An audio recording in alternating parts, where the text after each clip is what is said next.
بسم اللہ الرحمن الرحیم اعوذ باللہ من الشیطان الرجیم بسم اللہ الرحمن الرحیم اللہم صلی علی محمد وآل محمد۔ مومنین مومنات، مسلمین مسلمات، آج دا سارا موضوع، آج دی ساری گفتگو، آج دا سارا ٹاپک مسجد کوفہ دی فضیلت دے بارے ہے۔ جیڑا مومن یا مومنہ اون جگہ تے ون کری باندھے نماز پڑھ دے، اللہ کو کتنا اجر عطا فرمیندے۔ مسجد کوفہ انہاں چار مقامات دے وچ ہوئے برادران ایمانی جتا مسافر دی نماز آ کے رہی پوری ہو ویندی ہے، لیکن روایات دے وچ اے ملدا ہے کہ این جگہ تے اختیار ہے مسافر کو وہ پوری نماز پڑھے یا قصر نماز پڑھے۔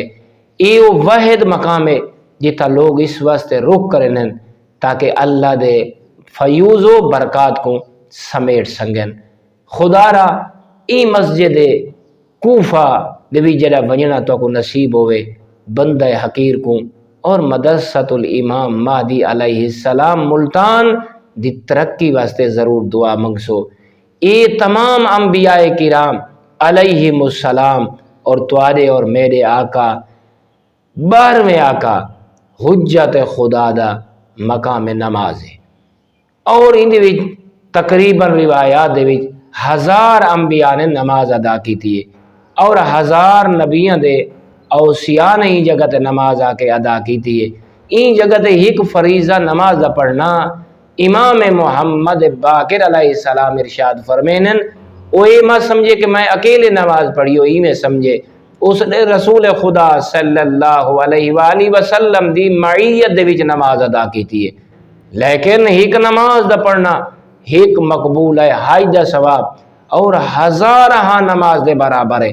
اگر کوئی ایک نوافل نماز ادا کرے وہی میں سمجھے اس نے عمرہ ادا کیتا، اللہ دے گھر دا طواف کیتا اور صفا و مروہ دے درمیان اس نے سعی کی تھی۔ اتنا بڑا اجر تے نال یاد رکھے کہ وہ جگہ جیڑی جگہ تے انسان آ کر اطمینان پیندے، سکون پیندے، ان دے ارد گرد مولا فرمینے جنت باغات جیڑے مومن کو نظر نہیں آ رہے۔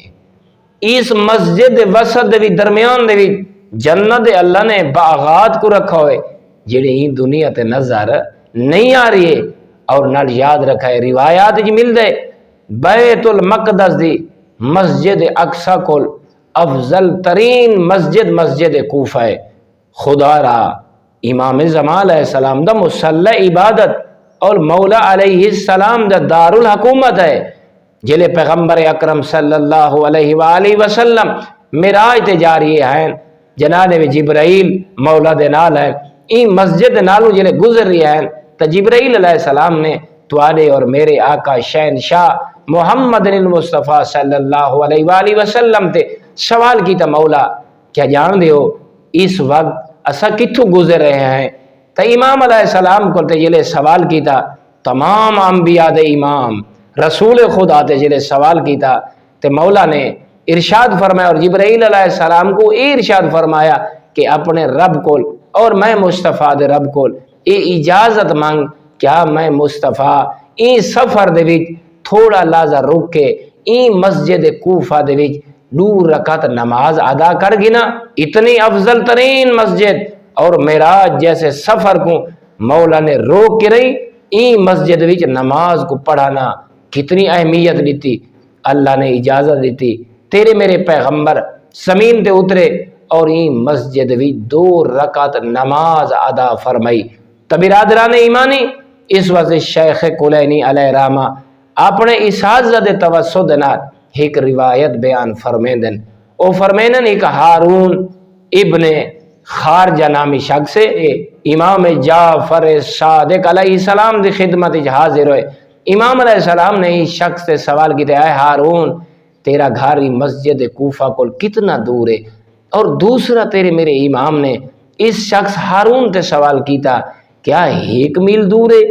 اس شخص نے فوراً تیرے میرے آقا کو جواب دیتا، مولا 1 میل کو تھوڑا فاصلہ ہے مسجد کوفہ اور میرے گھر کو۔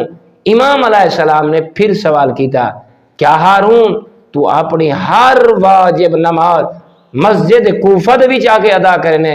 دیکھیا کہ مولا نہیں، امام علیہ السلام نے حسرت دی نگاہ نال مومنین مومنات مسلمین مسلمات اس ہارون دی طرف ڈٹھا اور مسجد کوفہ دی اہمیت اور فضیلت دا قصیدہ پڑھا، دیکھ کے فرمایا اگر میں امام جعفر صادق علیہ السلام دا گھر تیری کر مسجد کوفہ دے قریب ہوندا، میں امام ایک نماز کوئی فوت نہ ہون دیندا، میں ہر نماز امام جعفر صادق ای مسجد کوفہ دے وچ آ کے ادا کریندا۔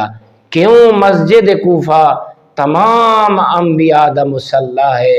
دیکھ کے فرمایا ہے ہارون تے کوئی شاید علم نہیں کہ مسجد کوفہ او عظیم مقام ہے جتا ہر عبد صالح نے ہر پیغمبر نے آ کے نماز ادا کی تھی۔ اور میں بندہ حقیر اپیل کرے نا این جگہ تے ون کے اپنی قضا نمازہ پڑھو، اپنے مرحومین دیا قضا نمازہ پڑھو، این جگہ تے ون کے اپنے وقت دے امام دی ظہور دی دعا منگو۔